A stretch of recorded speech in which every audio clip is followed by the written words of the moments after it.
আপনার স্মার্টফোনে সঞ্চার সাথী অ্যাপ রাখা কি বাধ্যতামূলক? এর উদ্দেশ্য কি দেশবাসীকে বাড়তি সুরক্ষা দেওয়া, নাকি গোপনে সবার উপর নজরদারি করা? গত কয়েকদিন ধরে এই প্রশ্নে তোলপাড় গোটা দেশ, যার জেরে মঙ্গলবার এই নিয়ে মুখ খুলতে হলো খোদ মোদী সরকারের টেলিকম মন্ত্রী জ্যোতিরাদিত্য সিন্ধিয়াকে। জানাতে হলো ব্যবহারকারী চাইলে প্রি ইনস্টলড এই সঞ্চার সাথী অ্যাপ ডিলিট করে দিতে পারেন। 28 নভেম্বর টেলিকম মন্ত্রকের তরফে ফোন প্রস্তুতকারী সংস্থাগুলোকে নির্দেশ দেওয়া হয়, ভারতে বিক্রি হওয়া সব ফোনে সঞ্চার সাথী অ্যাপটি প্রি ইনস্টলড থাকবে, অর্থাৎ মোবাইল ফোন কেনার সময় তাতে এই অ্যাপটি থাকবে। কেন্দ্রীয় সরকারের তরফে দাবি করা হয়, এই অ্যাপের উদ্দেশ্য দেশবাসীকে সুরক্ষা দেওয়া। মোবাইল চুরি গেলে এই অ্যাপের মাধ্যমে তা খোঁজা সহজ হবে। এক ব্যক্তির নামে কটি মোবাইল নম্বর ইস্যু হয়েছে তাও জানা যাবে অ্যাপ থেকে। স্প্যাম কল চিহ্নিত করা, অচেনা নম্বর থেকে ফোন এলে পরিচয় জানাবে এই সঞ্চার সাথী অ্যাপ। কিন্তু এরপরই তুমুল বিতর্ক শুরু হয়। বিরোধীরা একযোগে অভিযোগ করে, মুখে সুরক্ষার কথা বলা হলেও আদতে এই অ্যাপের মাধ্যমে নাগরিকদের ব্যক্তিগত পরিসরে নজরদারি চালানো হবে। একে স্নুপিং অ্যাপ বলে অভিযোগ করে কংগ্রেস। हर सरकार से फोन आते हैं, सांसद बोलते हैं, असेंबली वाले बोलते हैं कि हमारा फोन पे वो छापा मार रहे हैं और सुन रहे हैं। तो अगर ये कदम जब उठाया, आप देखते रहिए, पिछले 11 साल में भारतवासी का अधिकार छीना जा रहा है।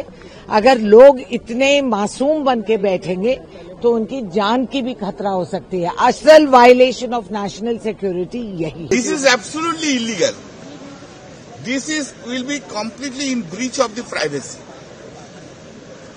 आपको साइबर क्राइम को डिटेक्ट करने के लिए आपको पारदर्शिता चाहिए। आप मेरा फोन में घुस के साइबर क्राइम डिटेक्ट नहीं करने सकेगा। मेरा डिटेल्स इंफॉर्मेशन लेने का कोई अधिकार सरकार का नहीं है।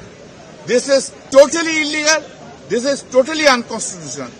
সত্যি কি অ্যাপের মাধ্যমে গোপনে নজরদারি সম্ভব? কি বলছেন বিশেষজ্ঞরা? যেহেতু আমার ফোনের মধ্যে ওটা প্রি ইনস্টলড আছে এবং আমার ফোনটা কেনার আগেই ওই অ্যাপটাকে সমস্ত পারমিশন অ্যান্ড্রয়েড অপারেটিং সিস্টেম লেভেলেই দেওয়া আছে, ফলে আমার কাছে ওই অ্যাপটার আনইনস্টল করা বা পারমিশন কন্ট্রোল করার কোনো অপশনই থাকবে না। এই যে প্রাইভেসি, সেটা একটা কোশ্চেন তো বটেই। আমরা ধরো অনেক কিছু ডেটাকে সুরক্ষার জন্য আমরা ভিপিএন ইউজ করি, বা আমাদের অনেক সময় লোকেশন হাইড করার জন্য ক্রিমিনালদের থেকে নিজেদের কখনো কখনো আইপি আমরা চেঞ্জ করে রাখি ভিপিএন এর জন্য, বা ভিপিএন দিয়ে বা প্রক্সি দিয়ে। সেগুলো কিন্তু গভর্নমেন্ট সব জানতে পারবে আমি কোন ভিপিএন ইউজ করছি, বা এমনও হতে পারে যে এই অ্যাপটা লোড করার পরে ভিপিএন বা প্রক্সি আমি হয়তো লোডই করতে পারবো না। প্রবল বিতর্কের মুখে অবশেষে টেলিকম মন্ত্রী জ্যোতিরাদিত্য সিন্ধিয়া জানিয়েছেন, ব্যবহারকারীরা চাইলে এই অ্যাপ ডিলিট করে দিতে পারেন। अगर आप चाहते हो तो इसको आप एक्टिवेट करो, अगर आप नहीं चाहते तो इसे एक्टिवेट मत करो। अगर आप इसको अपने फोन पे रखना चाहते हो तो रखो, अगर आप इसको डिलीट करना चाहते हो तो डिलीट करो। कोई मैंडेटरी नहीं है, पर हर व्यक्ति को देश में नहीं मालूम कि मुझे फ्रॉड से प्रोटेक्ट करने के लिए, मुझे चोरी से प्रोटेक्ट करने के लिए ये ऐप है। तो हर व्यक्ति तक ये ऐप पहुंचाना हमारी जिम्मेदारी है। অতীতে পেগাসাসের মতো ইস্যুতে উত্তাল হয়েছে দেশ, তখনও বিরোধীদের ওপর নজরদারির অভিযোগ উঠেছিল মোদী সরকারের বিরুদ্ধে। এবার সঞ্চার সাথী অ্যাপ নিয়েও মাথাচাড়া দিল একই রকমের বিতর্ক। বিজেন্দ্র সিংহ ও মৈত্র ঠাকুর চক্রবর্তী রিপোর্ট, এবিপি আনন্দ। অনেক যন্ত্রণা, অনেক লাঞ্ছনা, অনেক বঞ্চনা থাকা সত্ত্বেও, তা সত্ত্বেও কেন্দ্রীয় সরকারকে বলবো অনেক ধন্যবাদ। আপনারা আমাদের টাকা আটকে রেখেছেন, তার জন্য। আপনি কার দিকে আঙুল তুলে বলছেন? প্রধানমন্ত্রীর দিকে। দুহাত ভরে প্রধানমন্ত্রী পশ্চিমবঙ্গকে দিয়েছেন। নজরে 2026-এর বিধানসভা নির্বাচন, সেদিকে তাকিয়েই মঙ্গলবার নবান্নে তৃণমূল সরকারের 14.5 বছরের রিপোর্ট কার্ড তুলে ধরলেন মমতা বন্দ্যোপাধ্যায়। দফতর ভিত্তিক কাজের খতিয়ানের নাম দেওয়া হয়েছে উন্নয়নের পাঁচালী। আর এই নিয়ে বলতে গিয়ে ফের কেন্দ্রীয় বঞ্চনার অভিযোগে সরব হলেন মুখ্যমন্ত্রী। কবে আর দেবেন? ইলেকশন তো এসে যাচ্ছে, এরপরে কি ফেব্রুয়ারিতে ছাড়বেন, ছেড়ে বলবেন টাকাটা মার্চে খরচ হলো না, ফিরে গেল? তখন তো আর খরচা করার টাইমও থাকবে না। প্রসেস আছে তো, বছরের টাকা বছরে খরচা করতে হয় ফাইন্যান্সিয়াল ইয়ারে। চালাকিটা আমরাও বুঝি।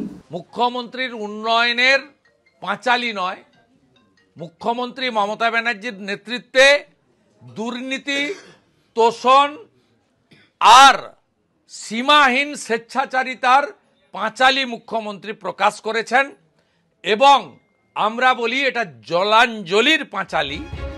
মুখ্যমন্ত্রীর রিপোর্ট কার্ডকে কটাক্ষ করেছে কংগ্রেসও। ভোটের আগে নাটক যেমন করে সেরকম নাটক করছে। এখন ভোট, এখন সব কথা মনে পড়বে। ভোট শেষ যাবে, দিদি আবার ভ্যানিটি ব্যাগ গুটিয়ে কালীঘাট চলে যাবে।